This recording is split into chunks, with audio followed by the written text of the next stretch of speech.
morning. I'm here with Jason Ashley, the Golf House custom fitter at the address Montgomery, Dubai. And this morning we're testing some great products. We're testing the TaylorMade Aeroburner mini driver, as well as the new Bertha from Callaway, the Mini 1.5, which will probably be launched in this coming week in this region. So we'll look at some data just now, but from a personal point of view, after hitting the shots this morning, quite interesting. Obviously the Aeroburner's got a white head, the Callaway the black head. At address, the Aeroburner felt a little shut to me, which I thought I was going to hit a bit left, but that wasn't the case. I really hit it quite straight. The Bertha felt a bit more square at address. The shaft felt a little bit more flexy in the Aeroburner, and I think we'll have to have a look at the data. I think I hit a little bit higher than the Callaway. The Callaway shaft felt a bit stiffer for me.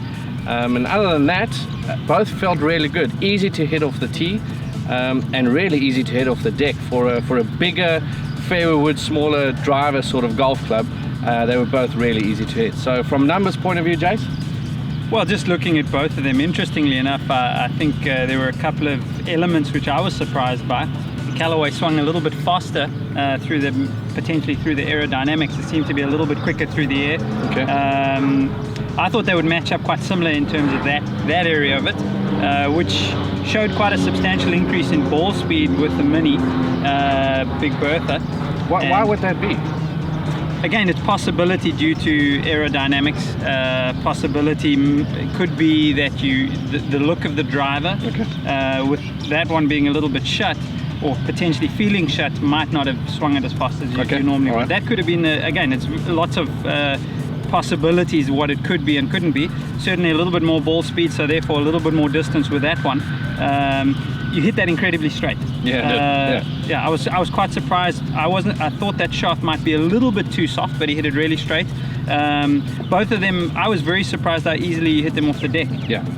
That one was great off the deck. This with a deeper face. Both I was very impressed by in terms of overall clubs. I think something to look at in terms of on a tighter golf course, to put something like this in the bag. I think it would be a much easier option to just hit a lot more fairways. Okay, yeah, because that was my next question, because I can't figure out where would I put a mini driver into play. I'm still not too sure. What would you say? Who's the target audience, and why would you put it in play? Yeah, I think this is now looking at somebody who's either battling with a driver. So depending on your handicap, that's irrelevant. I think somebody who's battling with a driver, most golfers that I test and do a lot of custom fitting for generally tend to hit their 3-woods quite a bit better than the driver. So a lot of guys will come to me and they will be hitting, they'll say to me, there's no difference between my 3-wood and my driver distance. So when we have a look at that, there's a couple of reasons for that. A little bit more loft, a little bit less length in the shaft. There's a couple of reasons why people would do that, but certainly comfort as well. So I think that's an area that a player like that can fit into that. Instead of having the driver in play, we've got something like this in the bag and can actually feel confident, comfortable, get up and hit some shots.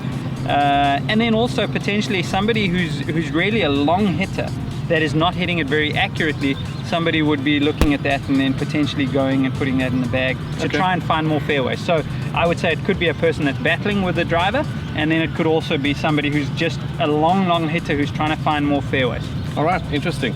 Yeah, so for me, they're both great products, very similar in price. The Bertha will be launched probably in the next 10 days. Interesting for me, the speed off the Big Bertha was really impressive, but both golf clubs off the deck and off the tee were superb.